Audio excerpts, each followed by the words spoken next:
خۆشەویستانی کورسات نیوز سڵاوتان لێبێ لەگەڵ هاوکارانم پانۆڕامایەم شەوتان پێشکەشەکەین. ناوە هەوڵێکە درێ بۆ ڕێخستنەوەی کۆمەڵی کوردی لە کۆمەڵێک لە کاتدابڕاوە لە کۆمەڵێک هەندێک جار لە کۆمەڵێک بەهای کۆنی کوردەواری و کۆمەڵێک بەهای ئاینی پیرۆزی ئیسلام. لە چەند ڕۆژە ڕابردوودا کۆمەڵێک هەوڵ هەیە بۆ داخستنی کۆمەڵێک ماڵپەڕ کە مەترسیان دروستکردن. هێنی پشت داخستنی ئەو ماڵپەڕانە چییە؟ چۆن وا بکرێت بە ئاینێکی یاخود بە دینێکی کوردپەروەرانە ئێمە هەم دینداری خۆمان هەم کوردایەتی خۆمان بکەین، چۆن خۆمان لەو جەدەلە یاخود لەو گفتوگۆ و مناقەشە بێزارکەرانە بپارێزین کە گومانە خاتە سەر کۆمەڵێک بابەتی پیرۆز کە ساڵانێکە ملەتی کورد دەستی پێوە گرتووە. زۆر جارەڵێن لە باوەی ڕابردوو دیان ساڵانی ڕابردوو کە ئێستا پێوترێت جیلی ئاڵتوونی کۆمەڵێک بەهای گەورە گەورە هەبوو. ئەم بەهایانە بۆ چی نەمان؟ ئاخر کۆمەڵێک ماڵپەڕی لادەر، ئاخر کۆمەڵێک بابەتی تر کە دەکەوێتە دەست هەرزەکارێک دەبێت چی ڕوو بدات؟ چۆنێتی ڕێخستنەوەی کۆمەلگام شەو لەگەڵ بەڕێز دکتۆر عەبدوڵڵاوەیسی سەرۆکێشێتی زانایانی ئاینی لە هەرێمی کوردستان تاوتوێ دەکەین کە بە سوپاسەوە بەڕێز دکتۆر لە شاری هەولێرەوە لەگەڵمانە. مامۆستا گیان سەلام عەلەیکوم. هیوادارم بتوانین کە گفتوگویەک بکەین لە مەڕبەها کۆمەڵایەتی و ئەخلاقیەکانی کۆمەڵی کوردی. سەرەتا مەوێت لەوە دەست پێ بکەم بە بۆچوونی ئێوەی مامۆستای ئاینی و یەکێتی زانایان بەشێک لەو کارانەی لێرە و لەوێ و لەو شار و لەو شار ئەی بینین کە نیگەرانی لای ئێوەش دروست کرد بێت پەیوەندی بە چیەوەیە؟ بەنای خۆی گەورە و میهرەبان، سڵاو لە جەنابت و لە بینەرانی تەلەڤیزیۆنەکەتان. زۆر سوپاس بۆ ڕەخساندنی ئەم دەرفەتە. بە حقیقەت هەمومان پێویستەوە بزانین پاراستنی بەها ئەخلاقیەکانی کۆمەلگا ئەرچی سەرشانی هەموو تاکێکە، چونکە قۆناغی پەروەردەکردن یەکەکە لە قۆناغە هەرە هەستیارەکانی ناو کۆمەلگادا کە قۆناغێکی بەردەوامە. لە دوای ڕاپەڕین لە دوای 2023 ئەگەر بێت و بڵێین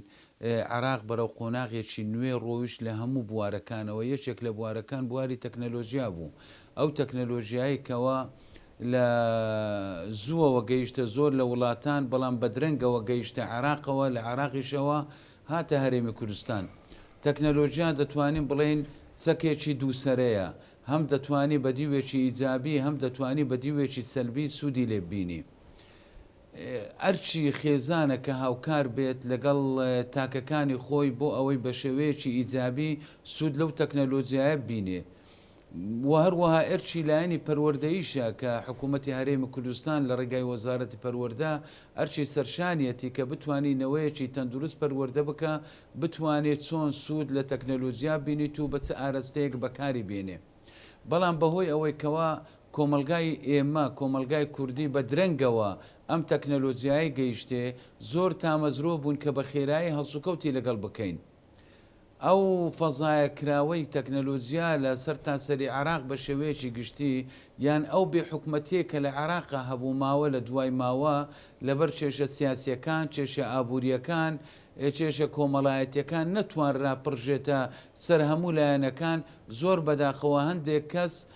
سوودی سەلبی لە بەکارهێنانی تەکنەلۆژیا بینی. بۆیە بینیمان کاریگەریەکان ڕۆژ لە دوای ڕۆژ زیاتر ئەبێ، ڕۆژ بە دوای ڕۆژ مەسەلەی بێڕێزیکردن بەرامبەر بە بەها پیرۆزەکان، بەرامبەر بە ئاینەکان، یان مەسەلەی دیعایە و ڕێکلامکردن بۆ مەوادی مخەدێر، بۆ فرۆشتنی چەک و تەقەمەنی، بەو دوایە فرۆشتنی چەک و تەقەمەنی لە تۆڕەکانی ئەنتەرنێت شتێکی زۆر زۆر بەربڵاو بوو. و هەروە مەسائلی کاری بەدڕەوشتی و کاری سکسی و ئەوانە کۆمەڵێک شت بوون کەوە لە تۆڕە کۆمەڵایەتیەکان یان لە دەستگایەکانی ڕاگەیاندن زۆر بە هەڵە هەڵسوکەوتی لەسەرکرا، کاریگەری سەلبی لەسەر تاکەکانی کۆمەلگا هەبوو. بۆیە ئەرچی حکوومەتە کە بتوانرێ تەکنەلۆژیا ڕێک بخاتەوە، ڕێکی بخات بۆ ئەوەی بتوانین بە دیوێکی ئیجابی سوودی لێ بینین، سوود لە پەروەردەکردنی منداڵەکانی بدیترێ لە دیوێک لە دیوێکی تر بتوانینەوەیەکی تەندروست کەوا پارێزگاری لە بە ئەخلاقی و نەتەوەیەکانی خۆی بکا لە ئایندەدا. بەڕێز دکتۆر ینی ئستا وەزارەتی گواستنەوە و گەیاندن باز لەوەکە کە ماڵپەڕە سێکسیەکان پاکێجێک دروستکە کە قەدەغە بکرێن یان بلۆک بکرێن ئەمە تا چەند ئێوە پاڵپشتی ئەەکەن لە ڕووی چکە بەڕاستی مامۆستایانی ئاینی زۆر گرنگن وە جگە لەوە چ شتێکی زۆر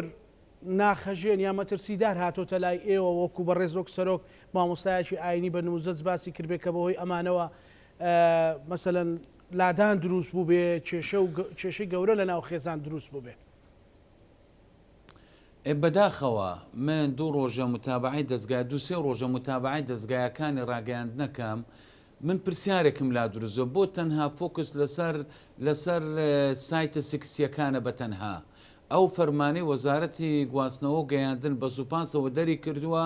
نێزیکەی دەخال لە خۆوە ئەگرێ مەسەنە خاڵی یەکەم دەڵێ ئەو کەناڵانە و ئەو ساوی سایتانەی کەوا بێڕێزی بەرامبەر بە ئاینەکانەکەن چونکەوە کاریگەری لەسەر پێکەوە ژیانی ئاینی ئەبێ لە هەرێمی کوردستان ئێمە دەزانین لە هەرێمی کوردستان کۆمەڵێک ئاینی جیازیا پێکەوە ئەژی بە درێژایی مێژووی کێشەی ئاینیمان نەبووە لە هەرێمی کوردستان هەندێک جار هەندێک پێگەی ئەلکترۆنی ئەم فەزایە کراوەی بە دەرفەتێکە زانی بۆ ئەوەی بێڕێزی بەرامبەر بە ئاینێک بکات لە بەرامبەر ئاینێکی تر لە خاڵی یەکەمی ئەم فەرمانەکەی وەزارەتی گواستنەوە و گەیاندن تاکید لەوە ئاکاتەوە دەڵێ ئەو پێگانەیەکەوە بێڕێزی بەرامبەر بە ئاینەکان کتێبە ئاسمانیەکان پێغەمبەران بەوانە ئەکرێ ئەو قەدەغاکرێ لە خاڵی دووەم بۆ نمونە دەڵێ ئەوانەی دراوە ئەلکترۆنیەکان لە دراوە ئەلکترۆنیەکان هەم بەڕسمی لە عێراق قەدەغە کراوە هەم لە ڕووە دینیەکەشی چونکەلۆ بە هەدەردانی ماڵی خەڵکە بە خۆڕایی بینیمان چەندین کەسی فلاس بوو چەندین کەس ماڵەکەی بە هیچ و خۆڕایی ڕۆویشت لە خاڵی سێم دەڵێ ئەوانی کە مەعاملە و ڕێکلامی چەکەکەن ئەوە چونکەلۆ بینیمان چەک بە شێوەیەکی چەند فراوان لەناو کۆمەلگای مەبڵاویتەوە لە خاری چوارم دێتە سەر ئەوانەی قماری ئەلکترۆنیان قمارەکەی تر یان ئەو مادانێکەوە ئەو سایتانەی کە ڕێکلام لە بۆ مەوادی بێهۆشکەرەکەن مەوادی مخەدر یان مەشروباتی کوحولی یان نێرگەلە و جغارە کێشان بەو شێوەیە لە خاڵی شەشەم و هەفتەم دێتە سەر مەسەلەی پێگا سێکسیەکان یاوانەی لە کاری بەدڕەوشتی و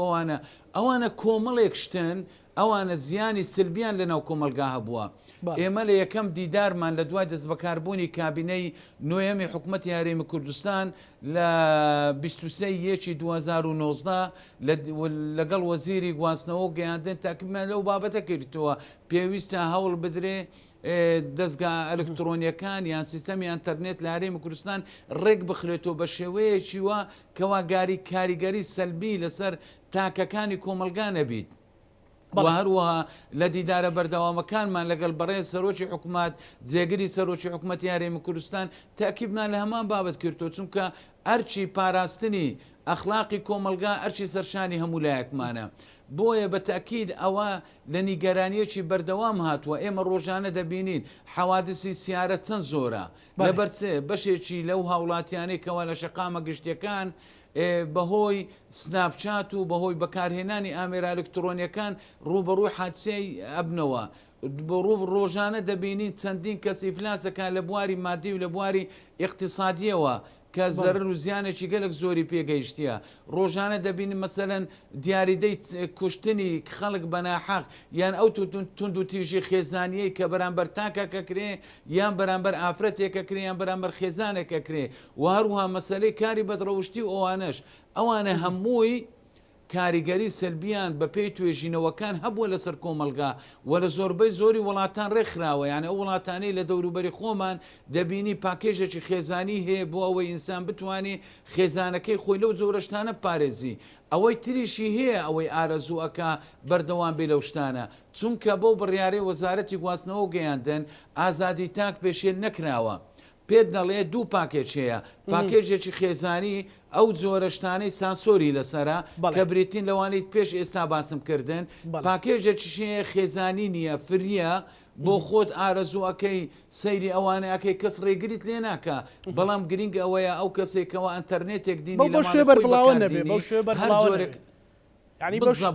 بەتاکید وایە بەڵێ خۆی دووشت گرنگە دووشت لەو بابەتە گرنگە ئەگەر بەس دەرفەتم پێ بدەڕۆنی یەکەمیان بابەتی سیاسی لەو پاکێژە بە هیچ شێوەیەک سانسۆری لەسەردانان درێ یعنی ئەوە خاڵێکی ئیجابیە بە قناعەتی من چونکە مەسلەی بیر و فکر و هزری سیاسی قەدەغە نەکراوە لە کوردستان خاڵی دووەم کاریگەری سەلبی نییە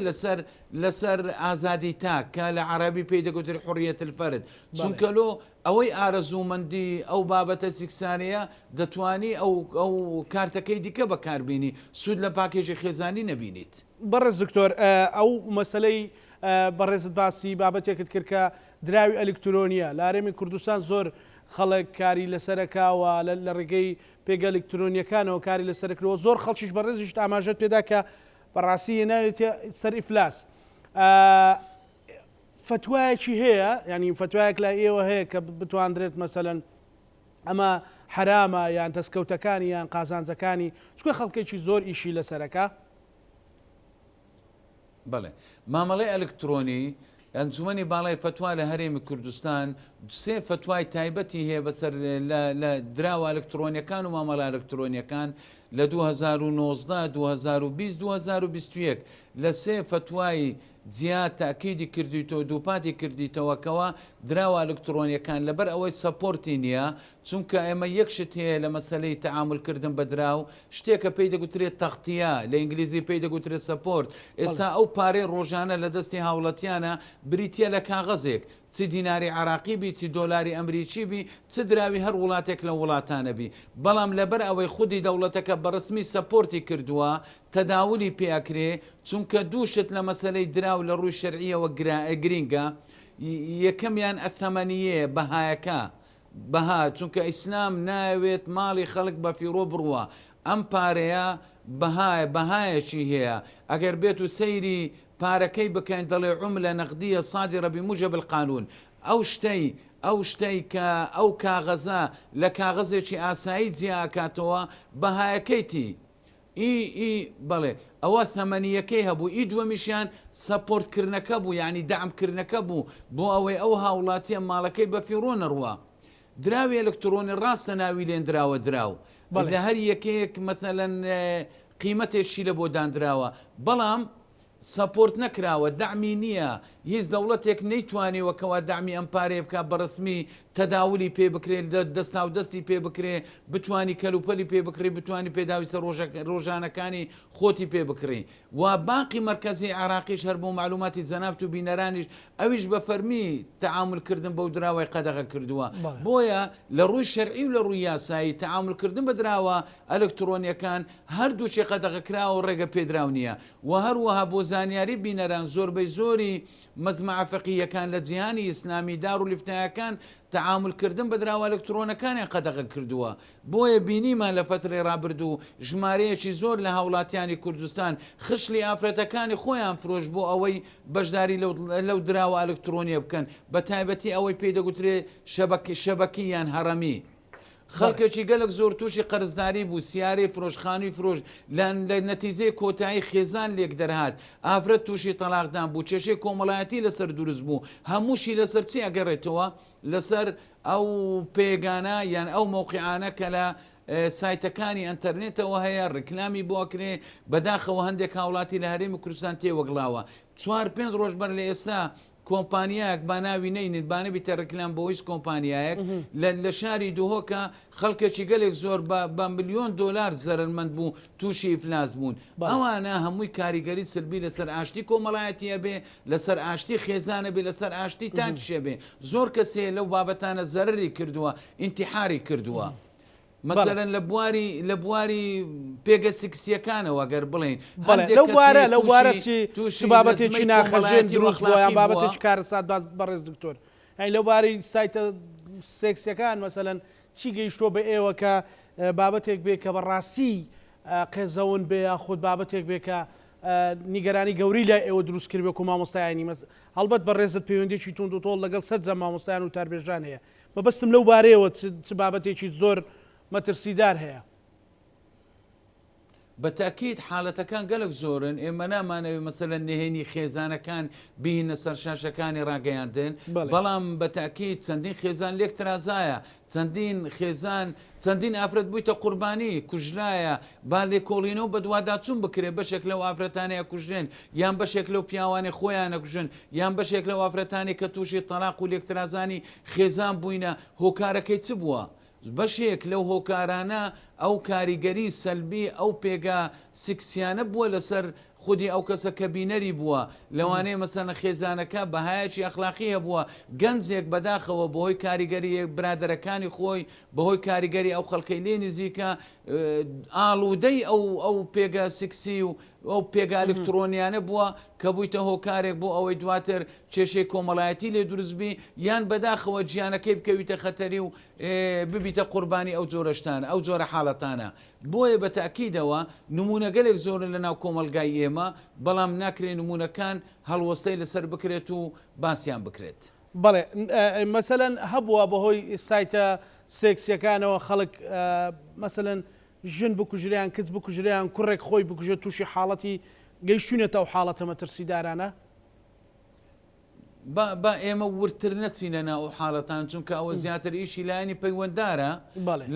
لە دادگایەکان زیاتر چونکە ئەو بابەتانە زیاتر پێویستی بە لێکۆڵین و بە دوواداچوون هەیە بەڵام ئێمەوە لە ڕێگای لێژنە فتوایەکانمان لەسەر تاسەری کوردستان لەسەر ئەو بابەتانە چەندین حالەتی تەلاق و لێکترازانی خێزان ڕووی داوە ئەگەر بێت و لە کۆمەلگای ئێمە بتوانی بە بڕیارێک یەک خێزان لە مەترسین قاز بکەی ئەوە گەورەترین خزمەتە چونکە ئەرچی حکوومەتە بتوانێت ئاشتی کۆمەڵایەتی خێزانەکانیش پارێزی بەو بڕیارە دەکرێت زۆربەی زۆری خێزان دڵنیا بن لە منداڵەکانی خۆیان لە خانەوادەکانی خۆیان لە شێوازی بەکارهێنانی ئەنتەرنێت و پێیان ینی بگەنە ئەو دڵنیاییان پێ بدرێ منداڵەکانیان لە ماڵەوە بە شێوەیەکی تەندروست سوود لە تەکنەلۆژیا و ئەنتەرنێت وەرەگرن.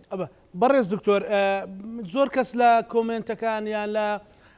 خەڵک سەرنجی خۆی دەرە بڕێکە باز لەوەکە هەندێک تەلەڤیزیۆن هندێک بابەت لەناو هەندێک بەرنامەی تەلەڤیزیۆنی هەیە کە ئەوانە شیرازەی کۆمەڵی کوردەواریان تێکداوە بۆ نمونە زنجیرە دراما هەیە 500 ئەلقە بووە مەسەلەن کەسێک ئەمڕۆ جیابەوەتەوە سبەینە چوە شووی کردوتەوە بە کوڕەکە و چوە بە دوای نازانم ئەنواع و ئەشکال شتی زۆرا و زۆری تێدایە خەڵک داوای ئەوە کە ئەمانەش سانسۆر بکرێن یان کۆمەڵێک کچە مۆدێل و کۆمەڵێک بابەتی لەم جۆرە ئەمانە تا چەند پێویستی بە ڕێخستنەوە هەیە بەڕێز دکتۆر. بەتاکید وەزارەتی ڕۆشنبیری ئەرکێکی گەلێ قورسیەکەویتە سەرشان سەبارەت بە چاودێریکردنی دەستگایەکانی ڕاگەیاندن چونکە ئێستا بەبێ پەرێز دەستگایەکانی ڕاگەیاندن دەستنە هەموو ماڵێک هیچ کەم ماڵێ هەیە لەو کوردستانە شاشەیەکی تەلەڤیزیۆنی لە ماڵەوە نەبی منداڵەکانی سەیری بەرنامە و بابەتەکانی تەلەڤیزیۆن نەکرێ بەڵام دەبی پێویستە ئەو دەستگایکەوە ئەو ڕاگەیانەی بەڕێوە بە ئەو تەلەڤیزیۆنی بەڕێوە بە یەکەمیان خۆی هەست بەرپرسیارەتی بکە بزانی چ فلیمێک دۆبلاژەکە ئایا ئەو فلیمە دۆبلاژەکە مەبەستی تەنها ڕاکێشانی بینەر نەبێ بەڵکو مەبەستی ئەوە بێکەوە پەیامێکی تەندروست بگەینیتە کۆمەلگا چونکە مەسئولیەتێکی دینی مەسئولیەتێکی ئەخلاقی مەسئولیەتێکی نەتەوەیی لەسەر شانی دەستگایەکانی ڕاگەیاندنە بۆیە پێویستە بزانن چ پەیامێک ئەدەنە تاکەکانی کۆمەلگا تاکەکانی کۆمەلگا پێویستی بە بواری دەرونیە کە دەرونیەکەی دەرونێکی نەرم بێ لەسەر خۆ بێت توندوتێژی بڵاو نەکاتەوە چونکە بەشێک لە تاکەکانی کۆمەلگا ئەوەی لە دەستگایەکانی ڕاگەیاندن لە تەلەڤیزیۆنەکانە بینن هەوڵ ئەدەن لەناو کۆمەلگایە جێبەجێ بکەن جا ئەگەر بێت و فلیمێک بەرنمەیەک یان شتێکی دۆبلاژکرا و کاریگەری سەلبی هەبی توندوتیژی بڵاو بکاتەوە توندوتیژی خێزانی بڵاو بکاتەوە توندوتیژی فکری بڵاو بکاتەوە یان بەها بەرزەکانی کۆمەلگا بە شێوەیەکی خراپ هەڵسوکەوتی لەگەڵ بکرێ ئەوە گەورەترین مەسئولیەتە بۆیە ئێمە تاکیدمان لە وەزارەتی ڕۆشنبیریش کردیتەوە کەوا هەوڵ بدرێ تەلەڤیزیۆنەکان دەستگایەکانی ڕاگەیاندن دیداری بەردەوامیان لەگەڵ بکرێ ئەو فلیمانەی یان ئەو حەلقانەی کەوا لەگەڵ واقعی کوردی ئێمە ناگونجێن بە هیچ شێوەیەک ڕێگەی دۆبلاشکردنیان پێنەدرێ ڕێگەی پەخشکردنیان پێنەدرێ چونکە پاراستنی بەها گەورەکانی کۆمەلگا حەلقەیەکی بەردەوامە ناکرێت تۆ تەنها بەلایەنێک واز بینی نەخێر مزگەوت ڕۆلی کاریگەریەبی دەستگایەکانی ڕاگەیاندن ڕۆلی کاریگەریانەبی زانکۆ پەیمانگا و قوتابخانەکانی وەزارەتی پەروەردە ڕۆلی کاریگەریانەبی ئەوانە هەمویان پێکەوە ئەتوانن کۆمەلگایەکی تەندروست پێک بینن چونکە چێ دەبیتەنەوەی ئایندە لە ناو کۆمەلگا هەر ئەو گەنجەی ئیمڕۆ لە بەر دەستگایەکی ڕاگەیاندن دانیشێ یان لە ڕەحلەی قوتابخانەیەکدا دەنیشێ یان نوێش خوێنە ڕوو لە مزگەوتێکەکە یان لە سنتەرێکی ڕۆشنبیریەکە بەیانی دوو بەیانی هەر ئەوە بیتە کەسێک تاکێکی کاریگەر لە ناو کۆمەلگا جا چ بە ئیجابی چ بە سلبی خوانە خوازە خۆ ئەگەر بە سەلبی بوو زیانێکی یەکجار زۆرە بەخشیتە کۆمەلگا بەڵام ئەگەر بێت و کاریگەریەکی ئیجابی هەبێ هەمومان دڵنیا ئەبین لە ئایندەینەوەکانی خۆمان. بەڵێ بەڕز بۆیە من جارێکی تر لە ڕێگای ئەم بەرنمەیە داوا لە وەزارەتی ڕۆشنبیری ئەکەم کەوا کاری جدی بکە بۆ ئەوەی دەستگایەکانی ڕاگەیاندن پلان و بەرنامەی تۆکمەیان هەبی لە بواری پاراستنی بەهاجوانەکانی کۆمەلگای کوردی بە درێژایی مێژوو کۆمەلگای کوردی کۆمەڵی قیەم و بەهای گەلێک پیرۆزی هەبووە پێویستە هەوڵ بدەن پارێزگاریان لێ بکەین بە تایبەتی لە بواری ئەخلاقیەوە ڕێگا بە هیچ بەرنمەیەک نەدەنکەوە کاریگەری سلبی لەسەر تاکەکانی کۆمەلگا و بەها ئەخلاقیەکانی هەبێت. بەڵێ بەڕز دکتۆر مەسلەی هەندێک بابەتی مۆدێل و کچە مۆدێل و ئانەمانش کاریگەریان دروست کردووە مەسەلەن ئێوە قسەیەکتان تیا کردووە لەگەڵ وەزارەتە پەیوەندیدارەکان؟ بە تاکید ئێمە لە هەوڵی بەردەوامدا بووینە مەسەلەی نەک کچە مۆدیلەکان بەتەنها بەڵکو هەر بابەتێک کاریگەری سەلبی لەسەر ئەخلاقی کۆمەلگا هەبێ ئەویشیان بە هەمان شێوە هەوڵ بدرێکەوە ڕێک بخرێتەوە ڕێگری لێ بکرێ بەعنی بە تایبەتی مەسەلێک کچە مۆدیلەکان یەکێکە لەو گرفتێکەوە کاریگەری سلبی لەسەر تاکەکانی کۆمەلگا دروست دەکات چونکە هەندێک زار هەندێشت بوویتە چاولێکەری ئەم چاولێکەریە زیان بە خودی تاکەکان ئەگەینێت بۆیە ئێمە لە کاری بەردەوام داینە لەگەڵ لایەنم پەیوەنددارەکان لە حکوومەت یاریێمی کوردستانەوە بۆ ئەوەی ڕێگری لە هەر دیاریدەیەکی نەشیاوی کۆمەلگا بکەین کە خوانە خواستە زیانی سەلبی لەسەر کۆمەلگا دروست بکات. بەڵێ بەڕز دکتۆر هەرچەندە بە تەفاسیلێکی دیاریکرا و بە کۆمەڵێک مەرجی ڕێگەدراوە لە ئاینی پیرۆزی ئیسلام کە کەسێک ئەگەر پێویستی کرد مەسەلەن لە ژنێک زیاتر بێنێت و مەسەلەن فرەژنی هەبێ ئێستا لە هەرێمی کوردستان ئەمە تقریبان خەریکە بێتە دیاردەوە گەیشتە ناو پەرلەمانتارەکانیش مەسەلەن باز دەکرێت 6 پەرلەمانتار ئێسەن هاوسەرگیری دووەمیان کردووە بۆ چوونی ئێوە لەسەر ئەم بابەتە بە دیاریکراوی چیەوەکوی چێتی زانایان؟ واللهی مەسلەی فرەژنی زیاتر شتێکی شخصیە ینی بە ڕاشکاوانە قسە بکەین ئەمە بابەتی دووەم بەستنەوەی بە سونەت هەڵەیەکی گەورەیە چونکە مەسلەی فرەژنی شتێکی ڕێگە پێدراوە یعنی شتێک نییە تەعەبودی بیت ئەمە دەڵێن تەعەبودی ینی خواپەرستن بیت تۆ بڵێ وەڵا لەسەر فرەژنی یان لەسەر ژنی دووەم خێرم پێگان نەخێر ئەقسامەکانی حکمی تەکلیفی لە شریعەتی ئیسلام 5 شتە واجبە مەندووبە مەکروهە مباحە سنەتە ئەم بابەتە داخلی ڕێگە پێدراوە بێ داخلی مباحە بێ ئیسلامیش کە ڕێگەی بە مەسەلەی فرەژنی داوە بۆ چارە سەرکردنی کێشە و گرفتێکی کۆمەڵایەتی بووە خۆ ئەو گەنجە یان ئەو کەسە لە بڕی ئەوەی خوانە خواستە بیر لە شتی خراپ بکاتەوە یان بیر لە شتی قەدەغەکراو بکاتەوە یان پەنا لە بۆ بەدڕەوشتی و کاری بەدڕەوشتی ببات پەنا لە بۆ فرەژنی بە ئەوە یەکێکە لەو هۆکارانێکەوە ئیسلام ویستێتی کێشەیەک لە کێشەکانی پێچارە سەر بکە یان بە هەمان شێوە ئافرەتێک مەسەلەن بە تەمەندا چووە بە ساڵادا چووە لەوانەیە کۆمەڵێک ڕێگری هەبێت کە بتوانێت ببیتە خێزانی یەکەم پەنا لە بۆ خێزانی دووەمە بە چ لە پێناایی لە بۆ ببیتە ژنی دووەم چ لە بەرژەوەندی خۆی چ لە بە بەرژەوەندی منداڵەکانی خۆی ئەو شتانە ناکری ئێمە بە چاوێک یان بەدیوێکی سەلبی تێدا بگرین دەڵێن مەسەلەی فرەژنی شتێکی ڕێگە پێدراوە لە ڕووی یاسایش ڕێگە پێدراوە بە کۆمەڵێک مەرجەوە ئەگەر بێت و خودی ئەو کەسە بتوانێت لە ڕووی دەروون لە ڕووی جستەیەوە یان لە ڕووی مادیەوە بتوانێت بە وەرکانی هەر بیست و مەرجە یاساییەکانیش تێدا بن بابزانم هیچ کەسێک ناتوانێت ڕێگری لێ بکە بۆیە ئەم بابەتە زیاتر لەسەر خودی کەسەکەی دەوەستیتەوە نەک بڵێن ئێمە وەکو دیارێکی گشتی لە ناو کۆمەلگا تەماشای بکەین. بەڕێز دکتۆر ینی لە مەسلەی عدالەتدا دادپەروەریدا پێت وایە مەسەلەن لە ئێستادا کە بینین کێشە زۆرە جیابوونەوە زۆرە تەلاق زۆرە ئەوانە ئەمە جێبەجێ بکرێم عدالەتە جێبەجێ بکرێ؟ برای بەڕێزم مەسەلەی عدالەت شتێکی ڕەهاییە، یعنی شتێکی ڕەهایی نییە، شتێکی دیاریکراوە. ئەوە یەک. دووەمینش عدالەتەکە بەدڵە. نقطەی سێمینیش عدالەتەکە لە کەسێک بۆ کەسێکی تر ئەگۆڕێ. بۆیە ئەوەش پێم وانە ئێمە بتوانین بەو ڕەهاییەی قسەی لەسەر بکەین، چونکە ئێمە یەکشت هەیە عدالەت هەیە مساوات شەیە. بەڵێ پێت وایە خوای پەروەردگار داوای عدالەتی لێکردینە. هەندێک عدالەتیش هەیە بەدڵە، هەندێکشی هەیە زاهیریە. خۆی گرنگ ئەوەیە لە شتە زاهیریەکان ئەو کەسە کەم تەرخەم نەبێت، بچون لەبەر هەندێش کە ئەو پیاوە ژنی دووەم دینی لە دەدگا لێ کۆڵینەوە بە دوواداچوو نەکرێت لەسەر سەرچاوی داهاتی. ئایا ئەو کەسە توانای هەیە دوو ئافرەت بەڕێوە بە لە ڕووی جەستەیەوە، لە ڕووی مالیەوە، لە ڕووی ئیش و کەسابەتەوە، چونکە ناکرێتەوە بەهێنانی ژنی دووەم کێشەیەکی کۆمەڵایەتی لەناو کۆمەلگادا دروست بکەی یان ئافرەتێک بکەی بە قوربانی ئافرەتێکی تر. باشە بەڕێز دکتۆر ینی کۆمەڵێک بابەتێ مەسەلەن باس لەوە کرێت کە جیابوونەوە زۆرە یان خود مەسەلەن کۆمەڵی خەڵکێک کە بە ساڵات داچوە ئەوانە ئەنی ئەکرێ بەو دیوەیە بە سلبی لە مەوزوعەکە نەڕوانندرێکە لە مەسلەی فرەژنیە مەسەلەن گەیشتونێتە ئەوەی کە ئەمە ببێتە ضرورێتێک کە کەسێک بتوانێت عدالەت یان دادپەروەری بکات، بتوانێت ئەمانە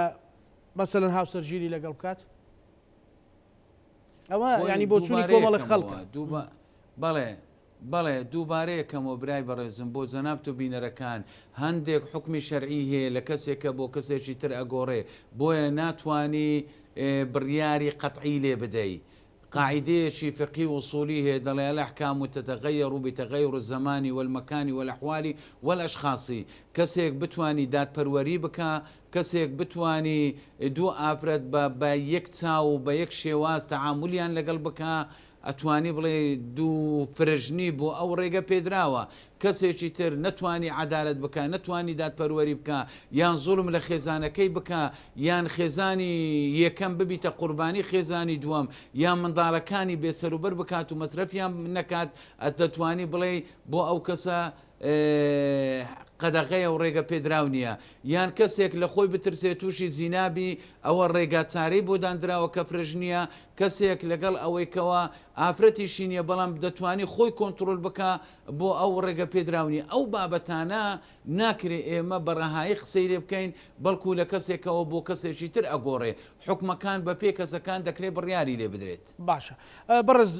بەڕێز دکتۆر مەسەلەن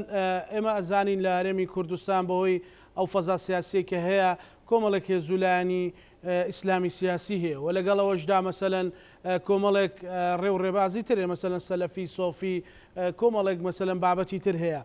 ناوە گفتوگۆ دروستە بێت لەسەر پرسەکان. ڕێگە ڕاستەکە بۆ کورد بۆ هەرێمی کوردستان بۆ دینێکی کورتپەروەرانە کامەیە؟ بەڕاستی ئێمە پێویستمان بۆ هەموو بۆ چوونە جیایر مەسەلەن ڕەنگە هەرزەکارێک یان گەنجێک کە ئەوێ دیندارێکی ڕاستەقینە بێ بۆی بەڕاستی ڕێگەی خۆی لە ڕێگەی دینەوە بدۆزێتەوە، ینی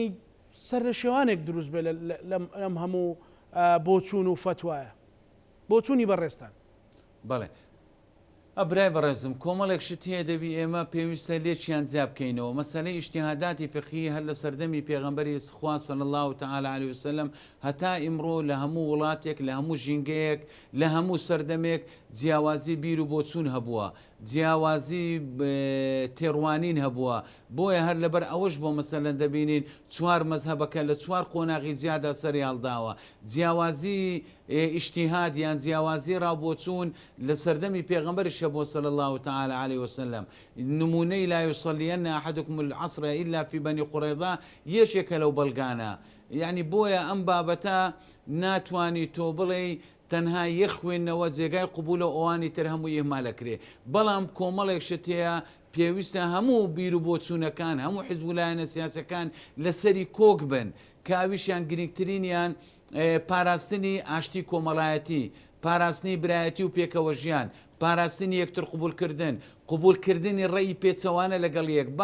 با کەسێک ڕای لەگەڵ من پێچەوانە بێ بەڵام گرنگەوەیە ئێمە هەمومان پێکەوە لە یەک وڵات ئەژین یەکتر قبول بکەین یەکتر ڕەفز نەکەینەوە احترامی ڕای مخالفی یەکتر بکەین مەسلەی تەکفیر هەمومان پێکەوە دژایەتی بکەین ئەوە کۆمەڵێک سەوابەتن کۆمەڵێک چوارچێوەنە پێویستە هەموو بۆ چوونە جیاجیەکان حیزبولایەنە سیاسیەکان و ئیسلامیەکانیش بە تایبەتی کۆک بن لەسەر ئەو استراتیژیە دیاریکراوە بۆ ئەوەی کۆمەلگای ئێمە کۆمەلگایەکی تەندروست بێ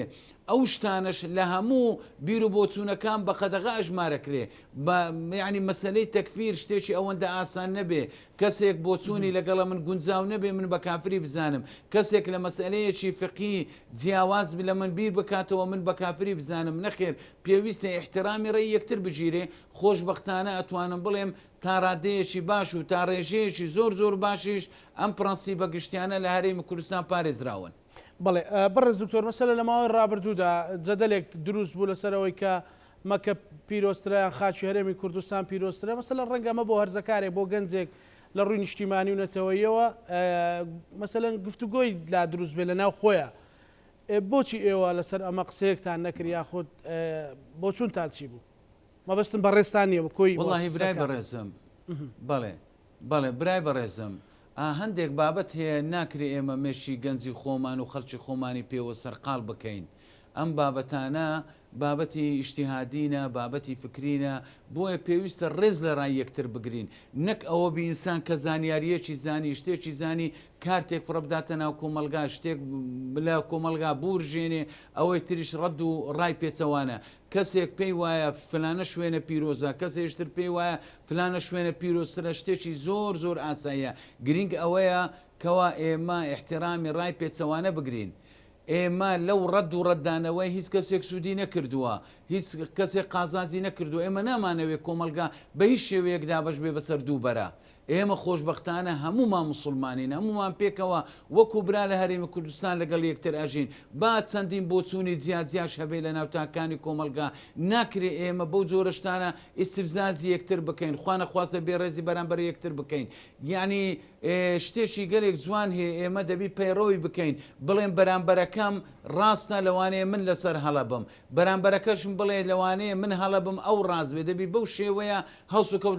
لەگەڵ یەکتر بکەین ئەوە نییە ما ئێمە وا بکەینە دووبەرە یان دوو سەنگەری دش بە یەکتر بگرین لە هەرێمی کوردستان بڵێن ئەوانە ڕاست و ئەوەیە هەڵەیە نەخێر ئێمە بەوە زەرەرەکەین تەفرەقە دروستە بی کۆمەلگا بە شێوەیەکی ناتەندروست دابەشەبی نە ئێمە پێویستە بە هەموو شێوەیەک لە شێوەکان پارێزگاری لە یەکڕێزی و لە تەبایی کۆمەلگا بکەین بەڵێ من بانمونەیەکی بچووک بینمەوە بەس ئەگەر عفوون بکەین لە سەردەمی پێغەمبەری خوا صلی الله تعالی علیه وسلم منافق هەبوون دووڕوەکان هەبوون خۆ پێغەمبەری خوا صلی الله علیه وسلم دەیزانی دووڕوەکان چێنە یەک دەشی ناسین بەڵام نە دووڕوویەکی دەرکرد نە منافقێکی دەرکرد نیەکەشی کوشت بۆچێ بۆ ئەوەی ئینشقاق و دوو بەرەچی لە ناو کۆمەلگا دروست نەبی دوو ڕێزی لە ناو مسلمانان دروست نەبی ئەوانەی تۆمەتیان لە بۆ حەزرەتی عایشە دروست کرد چێ بوون هەر نیشتەجێی مەدینە بوون بەڵام پێغەمبەری خوا صلی الله علیه وسلم نەجوینی پێدان نەبێ ڕێزی بەرامبەرکردن و نەدەریشی کردن لە ڕێزی مسلمانان بەڵکو بۆ پەڕی نەرمی تعاملی لەگەڵکردن تا ڕۆژگارێک هاتدانیان بە هەڵەکەی خۆدانە پێویستە ئێمە ئەم ڕوحیەتە لەناو کۆمەلگا بڵاو بکەینەوە با کەسێک بێ ڕێزی بەرامبەر کەسێکی تر بکە بەڵام دەبی تۆ هەوڵ بدەیت بە ئەخلاقت بە ڕەوشتت بەکردەوەکانت نەخوانە خواستە کارێکی وا بکەی ببیتە هۆکارێک بۆ ئەوەی کۆمەلگا بەسەر دوو تیرە یان دوو بەرەدا بەش بیت. بەڵێ مامۆستا لە ماوەی ڕابردوودا چەند مامۆستایەکی ئاینی چوونە بەردەم پەرلەمانی کوردستان باسییان لەوە کرد کە پرۆژە یاسایەکێ لەباری پەروەردە باسی ئاینی پیرۆزی ئیسلامیتیانی یاخود ئاینی پیرۆز لا ببرێت لە مەنهەج شتی وا لە هەرێمی کوردستان ڕوودەدات. بەڵێ بە تەکیدەوە یەکێتی زانایان ئێمەوەکو زانایانی ئاینی کوردستان داکۆچی لە مەسلەی بواری پەروەردەیی منداڵەکانمانەکەین بۆ ئێمە پشتیوانی ئەم بابەتەی وەزارەتی گواستنەوە گەیاندرمان کردووە چونکە پێمان وایە کاریگەری ئیجابی لەسەر مەسلەی پەروەردەکردنی منداڵ و پەروەردەکردنی خێزانە بێ ئەم مناڵانە کە دەستنە قوتابخانە ئەمانەتن لە دەستی حکوومەت لە ڕێگای وەزارەتی پەروەردە بۆیە پێویستە وەزارەتی پەروەردە بەو پەڕی بەرپرسیارەتەوە بۆ پەڕی هەستکردن بە بەرپرسیارەتەوە تەعاملیان لەگەڵ بکە خۆشببختانەش وەزارەتی پەروەردە بەو پەڕی هەستکردن بە بەرپرسیارەتی هەڵسوکەوتی لەگەڵ کردینە کە ئەو دەنگۆیە پێیابوو لە مانجی شەشی ڕابردوو و مانجی حوزێران ئێمە شاندێکمان پێکینا دیدارێکمان لەگەڵ بەڕێز وەزیری پەروەردەی حکوومەتی هەرێمی کوردستان ئەنجامدا دواتر دیدارێکمان لەگەڵ سەرۆشی لێژنەی پەروەردە لە پەرلەمانی کوردستان ئەنجامدا دوایین دیداریشمان لەگەڵ بەڕێز جەنابی سەرۆشی پەرلەمان ئەنجامدا دڵنیایی دەدەینە هاوڵاتیانی هەرێمی کوردستان ئەو مەترسیانەی کەوا ترسی لێ نیشتووە و یان مەترسی لەسرە تا ئێستا هیچ شتێک بەو ئاقارە نەڕۆیشتووە مادەی پەروەردەی ئیسلامی لە بۆ منداڵە مسلمانەکان وەک خۆی مایتەوە کە لێژنەیەکی پسپۆر ئەم پرۆگرامەی داناوە کەسەکانی کە مەنهەجیان داناوە خەڵکی ناسراون لە بواری فکریەوە لە سەرتاسەری هەرێمی کوردستان مادەی یانوانەی پەروەردەی ئاینی ئیسلامی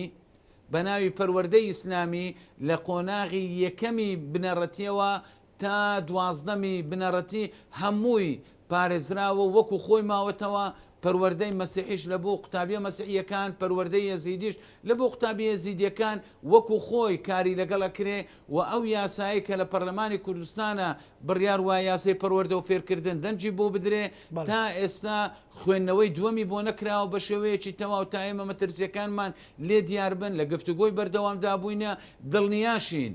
ئەو برا بەڕێزانەی کە ئەندامی پەرلەمانن لە فراکسیۆنە زیادزیایەکان سەرۆکایەتی پەرلەمان حکوومەتی هەرێمی کوردستان لە ناخی ئەو هەوڵاتیانە دروست بوو ئەوانش مسلمانن ئەوانش دەیانەوێت پارێزگاری لە بەهاجوانەکانی کۆمەلگای ئێمە بکەن و منداڵەکانی خۆمان بە ژمارەیەک قیەمی ئیسلامی پەروەردە بکەن چونکە ئەو قیەمە جوانانەی کە ئیسلام تاکیدی لێ کردیتەوە هەموو کۆمەلگایە کە ئێستا تاکیدی لێکاتەوە ما ئێمە وەکو مامۆستایانی ئاینی کە تاکی دەکەین مادەی پەروەردەی ئیسلامی بمینێ و خۆشببختانە وەزارەتی پەروەردەش نیەتی دەستکاری کردنی نییە باشە باسی چاکە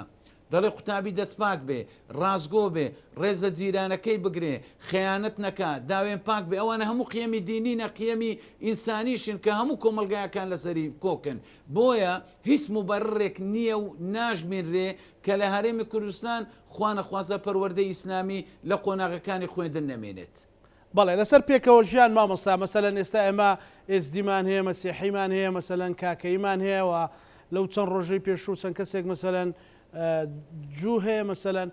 ئەمانە تا چەند توانراوە پێکەوە ژیان لە ڕووی پێکەوە ژیانەوە ئێمە توانیمانە نموزەجێکی سەرکەوت و پیشامدەی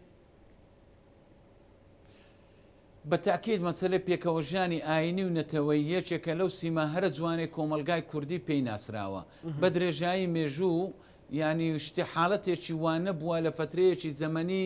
درێژخایەن خوانە خواستە شێشە لە بینی ئاینەکان دروست بێ ئەو نەوەی ئێستا پەروەردە بووە نەوەیەکەوە پارێزگاری لە پێکەوە ژیانەکە پارێزگاری لە ئاینە جیاجیەکانەکە بۆیە دەبینین مەسەلەن جیاکاری ئاینی لە هەرێمی کوردستان هەستی پێ ناکرێ قوتابیەکی مسلمان لەگە قوتابیەکی مەسیحیان قوتابیەکی یەزیدی پێکەوە لە یەک پۆل پێکەوە خوێنن لە زانکۆ پێکەوەنە لە فەرمانگەکانی حکوومەتی هەرێمی کوردستان پێکەوەنە لە کڕین و فرۆشتن لە بازار پێکەوەنە هیچ جیاکاریەکی ئاینی نییە. خاڵی دووەم هەموو ئاینەکان بە ئازادانە ممارەساتی توقوس و شعائری خۆیانەکان بە شێوەیەکی بەو پەڕی ئازادیەوە. خاڵی سێم ئەم بابەتە بە شێوەیەکی یاسایی ڕێکخراوە لە سوارچێوەی دوولی لایەندا لە وەزارەتی ئەوقاف و کاروباری ئاینی بەڕێوەبەرایەتی پێکەوە ژیان هەیە و هەروەها وەزیرێک دەستنیشان کراوە لە کابینەی نوێم لە حکوومەتی هەرێمی کوردستان بۆ کاروباری پێکهاتەکان وەزیری هەرێم بۆ کاروباری پێکهاتەکان چونکە ئێمە لەگەڵ زۆرینە و کەمینە نین ئێمە لەگەڵ ئەوەینە کۆمەڵێک پێکهاتینە لەسەر یەک وڵات ئەژین بەڵام دەبی پێویستە ڕێز یەکتر بگرن ئەوەی گرنگە بەنسبەتە من دوو خاڵە خاڵی یەکەم پێویستە کەسە عاقلەکانی ئاینەکان بە هیچ شێوەیەک ڕێگانەدەن ڕێگانەدەن خوانە خوازە پەیڕەوی ئاینێک لە ئاینەکان ئەوەی تری سیفزانس بکە بەڵێ بێڕێزی بەرامبەر بکە هەستی بریندار بکە. خاڵی دووەم خوانە خواستە ئەگەر هەست بە خەلەلێک کرا بەکەم و کورتیە کرا پێویستە عاقڵمەندانی ئاینەکان هاوکار بن بۆ چارەسەرکردنی. خۆشبەختانە تا ئێستاش هیچ کێشەیەکی ئاینی لە هەرێمی کوردستان نەبووە جاری وا هەبووە لێرە و لەوێ کەم و کورتیەکە بێ حەز بە کەم و کورتێک بکرێ یان کەسێک تەقسیرەکە یان کارێکی هەڵەکە لە حاڵەتی هەست نەکردن بە بەرپرسیارەتی بەڵام خۆشبەختانە عاقڵمەندی پێکاتە ئاینیەکان توانیتیان بە زووترین کات بابەتەکە کۆنتترۆل بکرێ چونکە ئەرچی هەموو پێکاتەکانە ئەم کەلتورە بگوازنەوە لە بۆ پەیڕەوەکانی خۆیان لە مزگەوت لە کەنیسا لە معبەدی یەزیدیەکان لە معبەدی ئاینەکانی تێر هەوڵ بدرێ پەیڕەوی ئاینەکان لێ ڕابێندرێت چونکە ئێمە وەکو مسلمان پێمان وایە پێکەوە ژیان بەشێکە لە دینی ئێمە چونکە یەکەم کۆمەلگای ئیسلامی کە دروست بووە لەسەر ئەساسی پێکەوە ژیان دروست بووە لە کۆمەلگای مەدینە کۆمەلگایە پێکەوە ژیانی نەتەوەیی هەبووە چونکە جگە لە نەتەوەی عرب نەتەوەی غیرە عربی مسلمانیش هەبووینە سلمانی فارسی و سوهەیبی ڕۆمی و بیلالی حەبەشی و گابانی کوردی لەناو مەدینە ژیاون هەمووشیان نەتەوەیان جیا بووە جگە لە ئاینی ئیسلام ئاینی جوولەکەشی لێبوو بۆ پەڕی تەبایی لەگەڵ یەکتر ژیاون دەستوری مەدینە کە یەکەم بەڵگەنامەی مێژووی نووسراوی پێغەمبەری خوایە لەسەر پاراستنی یان شێوازی بەڕێوەبردننی کۆمەلگا لە کۆی 46 خاڵە 16 خاڵی تاکید لە مافی ئاینە جیاوازەکانی ترەکە بۆیە ئیسلام ئەوانی تر ڕەفز ناکە زۆر ئاساییە لەگەڵ یەکتر بژین بەڵام ڕێز لە یەکتر بگرن بۆیە من قەت لەگەڵ ئەوەدانیمە بڵین تەسامح لێبوردن نا تەعایوش پێکەوە ژیان گرنگترە لە لێبوردەیی بەڵێ چونکە ئەگەر پێکەوە ژیان هەبوو لێبوردەیی شەبێ زۆر زاران ئەبینی کەسێک هەڵەیەک لەگەڵە تۆکە تۆ لێبوردەی لەگەڵی بەڵام لەگەڵی ناژی نا ئێمە لە هەرێمی کوردستان لێبوردەمان هەیە لەسەر ئاساسی پێکەوە ژیان ئەم پێکەوە ژیانە پێکەوە ژیانێکی ڕاستەقینەیە چوویتە ناو قۆڵایی هەموو تاکەکانی کۆمەلگا بەڵێ زۆر سپاس بۆ بەڕێز دکتۆر ئەوڵا ئۆیسی سەرۆکی یەکێتی زانایانی ئاینی ئیسلامی لە هەرێمی کوردستان سوپاس بۆ بەڕێستان کە وەڵامی کۆمەڵێک پرسیار تایبەت بە ڕێخستنەوەی کۆمەڵی کوردی و کۆمەڵێک مەترسی لەسەر ئایندەی نەوەکانمانتدایەوە لە بەرنامەی پانۆرامادا سوپاس بۆ بەڕێستان بەڕێز دکتۆر بینەرانی خۆشەویست لەگەڵ هاوکارانم پانۆرامای ئەم شەومان پێشکەش کردن ئێوەش هەموو لایەکتان ئەمانەتی خوای گەورە بن خواتان لەگەڵ